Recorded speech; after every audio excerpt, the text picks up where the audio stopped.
Now that Batman has rejoined his allies, will they be able to retake Arkham Tower from the Scarecrow? Well, let's hop into the pages of Detective Comics number 1057, a continuation of Shadows of the Bat, and find out together, shall we? So then, as we join the comic, we actually pick back on up with the Penguin. He was really important to this story a couple issues ago before eventually just sort of falling off, but now he's back and with a very good plan. You'll remember that Dr. Ware was into Cobblepot not only for a lot of money, but also for a lot of drugs. Penguin sends in a bunch of his henchmen, figuring that they'll use the chaos as cover to rob Arkham Tower of all of its medicine. I actually really like that Cobblepot's goons are wearing the very same black and white ski masks that they wear in the Arkham games. With a suit, it's a very slick look. Now inside the tower itself, Batman makes short work of the remaining party crashers before directing the rest of his team to split up so they can cover more ground. Huntress ends up having another one of her visions that she's been suffering with ever since this series began, and she thinks she knows where Anna Volson and Scarecrow have taken Psycho Pirate and the mayor's wife. It seems that after throwing Nightwing out the window in the previous issue didn't work, Scarecrow was forced to come up with an actual real plan that makes sense. He wants to steal Psycho Pirate's Medusa mask and use it to make the entire city feel fear. So,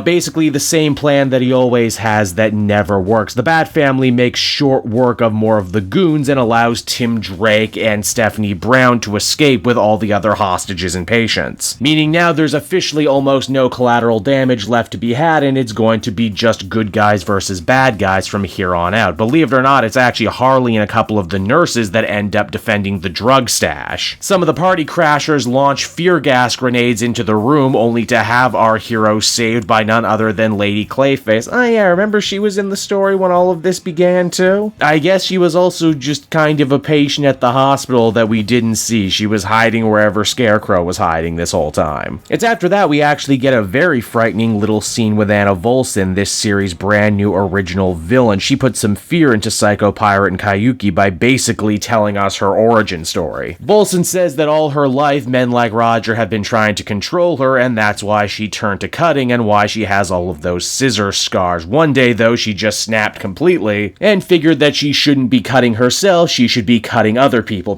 like Huntress who swoop on in and try and make the save. Wow, when this series started, I joked that Volson being just a real name serial killer felt a lot like Victor Zsasz. And now that we know her origin, we know that she's actually a lot more like Victor Zsasz than I could possibly have thought. Everything ends up coming to a major head when Batman and the rest of the Bat family manage to corner the Scarecrow up in the observatory. Crane uses his fear powers to try and distract everyone so he can have time to put on the Medusa mask, and yes, I do think it's absolutely ridiculous that Scarecrow puts a mask on top of the masks that he's already wearing. Before Crane can truly tap into his newfound powers, though, he's made to feel confusion and drop it by Roger, who's leaning on the mayor's wife. Yeah, it turns out Psycho Pirate doesn't actually need the mask. He has power without it, they're just a lot less direct and a lot less powerful. There's also something genuinely kind of nice about the fact that Kayuki is helping Roger now, despite the fact that he put her through so much. They've really become friends in a short amount of time. It's actually for all those reasons and more what happens next ends up making so much more sense. Penguin's goons end up opening up on the Bat family, hoping to kill them in the confusion. Everyone wants the mask right now, knowing that it'll give them an edge in the battle, but it's actually Kayuki herself who picks up the mask, deciding that she wants this to end once and for all. And so that was Detective Comics number 1057, everyone, and overall I thought it was good. Not great, but good. I can't help but shake the feeling having Batman show up at such a late juncture really made Shadows of the Bat kind of jump the shark. I applauded this story so much in the beginning because it was a madcap, multi-layered con game that took the very concept of the inmates taking over an Arkham building and flip it on its head. And yet, in the last couple issues, the story has become that sort of generic paint-by-numbers Batman story that it was trying so hard not to be in the beginning. To think I was actually way more invested in whether or not Penguin would be able to steal that shipment of drugs than I was whatever it is that Scarecrow and Volson were up to. I do have hopes, though, that maybe this series can stick the landing. They've actually done a really great job with Nakano's wife, and now that the power dynamic has shifted and she has the Medusa mask and we know how unstable she can be, there's no telling where it can go from here. Ultimately, I'd give this one a 7 out of 10. Enjoyable enough, but certainly with room for improvement.